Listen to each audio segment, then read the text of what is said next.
Hello दोस्तों, स्वागत है आप सभी का एक कक्षा में। आज का हमारा टॉपिक है the search for genetic material, जिसमें जो साइंटिफिक कम्युनिटी थी वो ये पता लगाने की कोशिश कर रही थी कि डीएनए हमारा जेनेटिक मटेरियल है या प्रोटीन हमारा जेनेटिक मटेरियल है या फिर आरएनए हमारा जेनेटिक मटेरियल है। ये बात है दोस्तों 1920 से लेके 1950 के बीच की।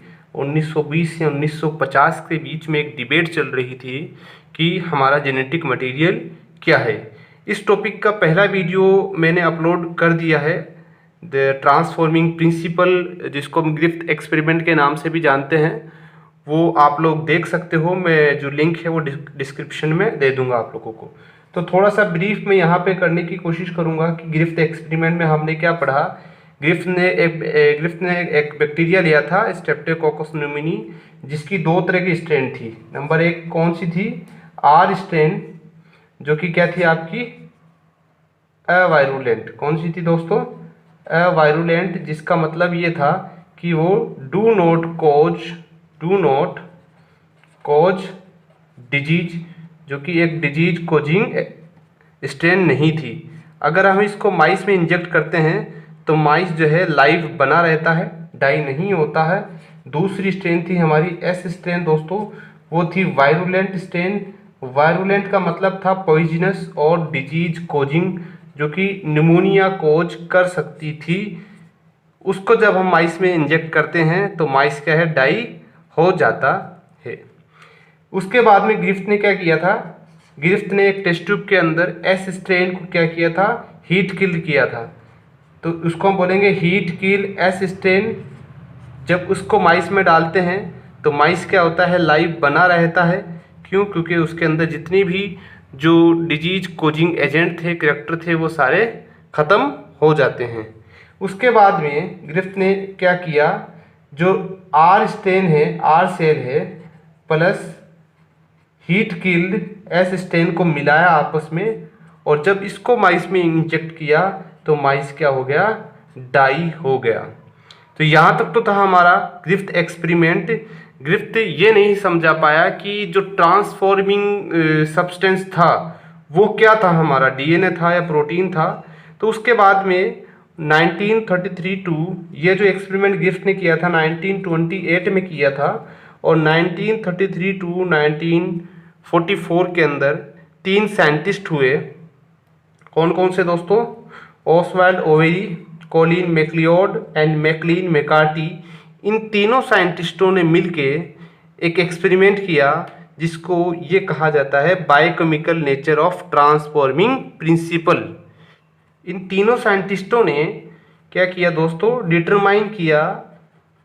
Determine the biochemical nature of transforming principle. ये पता लगाने की कोशिश करी कि जो ग्रिफ्थ के एक्सपेरिमेंट में ट्रांसफॉर्मिंग मटेरियल था, ट्रांसफॉर्मिंग, सबसे पहले तो दोस्तों ट्रांसफॉर्मेशन हमें याद रखना है कि ट्रांसफॉर्मेशन क्या है, कि डायरेक्टली किसी नेकेड डीएनए का ट्रांसफर हो जाना है किसके अंदर? बैक्टीरिया के अंदर।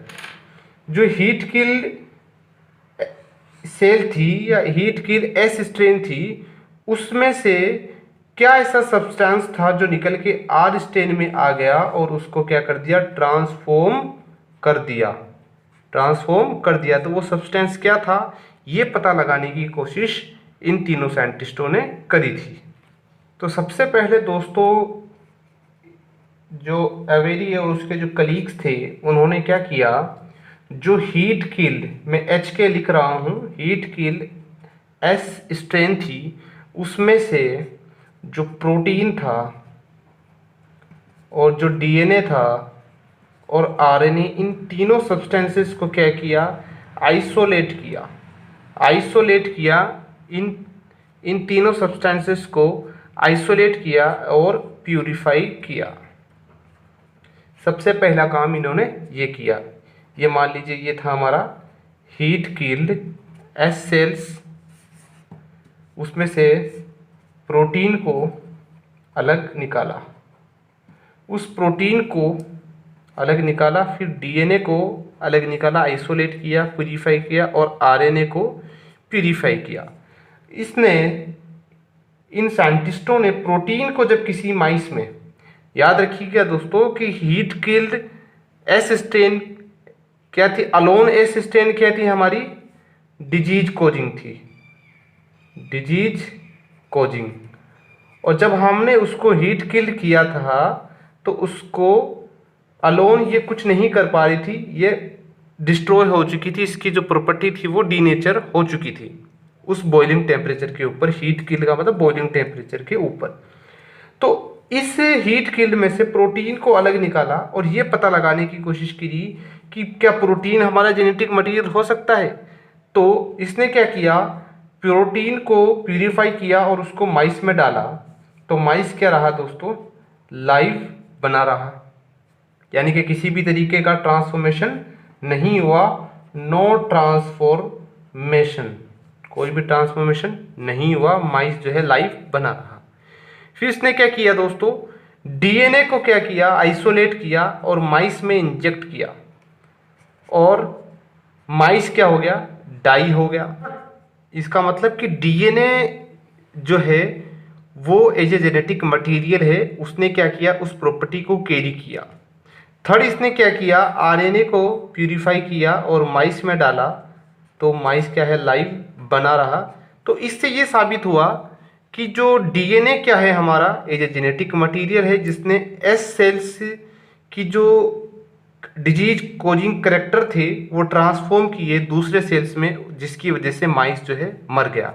अगर प्रोटीन जेनेटिक मटेरियल होता तो प्रोटीन कैरी करता वो करेक्टर, अगर आरएनए होता तो आरएनए वो कैरी करता। लेकिन इन दोनों केस के अंदर माइस जो है लाइव बना रहा। इसका मतलब क्या हुआ कि जो डिजीज कोजिंग एजेंट थे वो ये दोनों कैरी नहीं कर पाए, जबकि डीएनए ने उसको कैरी किया। तो यहाँ तक तो ठीक था दोस्तों, लेकिन स्टिल साइंटिफिक वर्ल्ड जो है इस बात को मानने को तैयार नहीं हुआ। उन्होंने कहा कि प्यूरिफिकेशन टेक्निक्स जो है वो प्रॉपर यूज नहीं हुई, कोई ना कोई कमी है, कोई एडवांस टेक्निक्स उस ज़माने में नहीं थी। तो साइंटिफिक जो वर्ल्ड था उसने इस बात को नहीं माना। लेकिन फिर भी जो अवेरी और उसके जो कोवर्कर्स थे वो यहीं पे नहीं रुके, उन्होंने एक सेकंड काम और किया। वो क्या किया, सेकंड थिंग उन्होंने क्या किया, यूज डाइजेस्टिव एंजाइम। उन्होंने दोस्तों डाइजेस्टिव एंजाइम यूज किए। डाइजेस्टिव एंजाइम कौन से होते हैं दोस्तों, जो किसी चीज को डाइजेस्ट कर दे, खत्म कर दे। डीएनएज जो क्या करते हैं दोस्तों, डिग्रेड डीएनए, जो डीएनए को डिग्रेड करते हैं, डीएनए को डिस्ट्रॉय करते हैं। दूसरा यूज किया आरएनएज।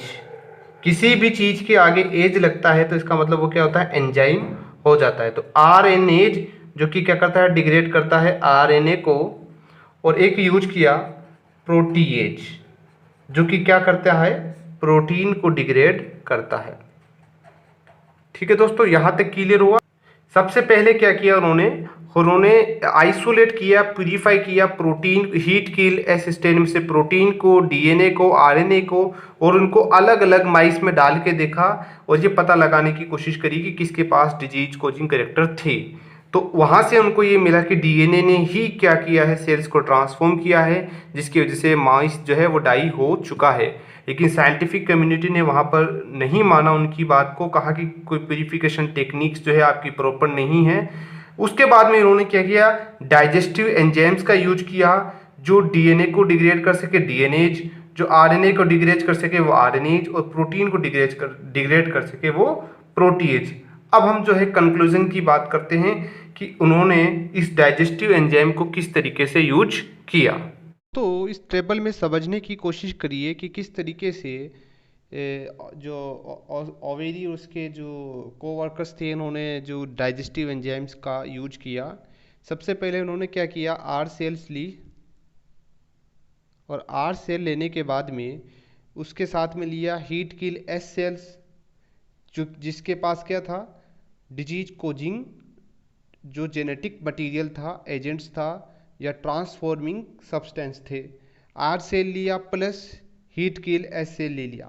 उसके साथ में इन्होंने मिलाया डीएनएज को, जो कि क्या करता है, डीएनए को डिग्रेड करता है, डीएनए को डिस्ट्रॉय करता है। यानी कि इस पूरी प्रोसेस के अंदर डीएनए क्या है आपका डिग्रेड हो जाएगा और क्या बचेगा आपका आरएनए और प्रोटीन बचेगा।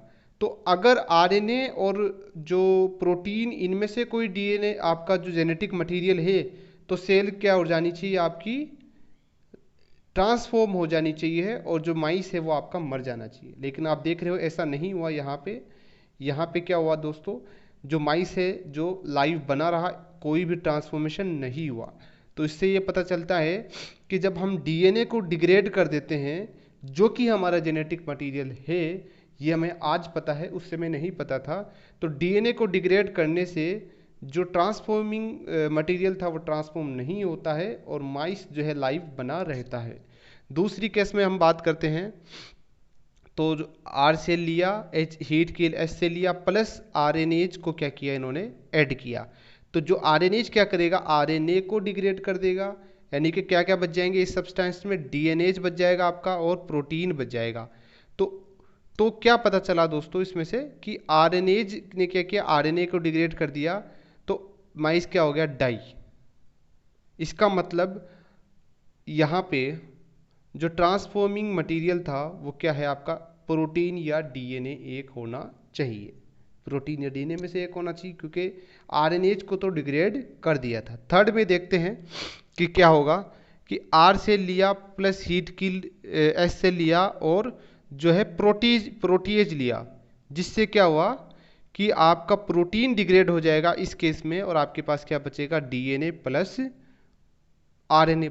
तो प्रोटीएज के केस में क्या हुआ, प्रोटीएज के केस में भी जो है सेल्स जो थी वो ट्रांसफॉर्म होगी और माइस जो है हमारा मर गया।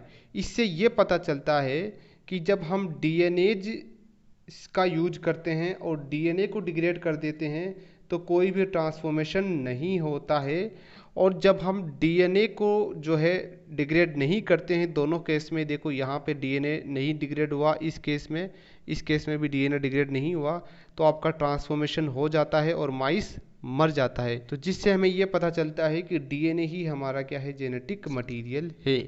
लेकिन scientific community, scientific world still इस बात को नहीं मानता है।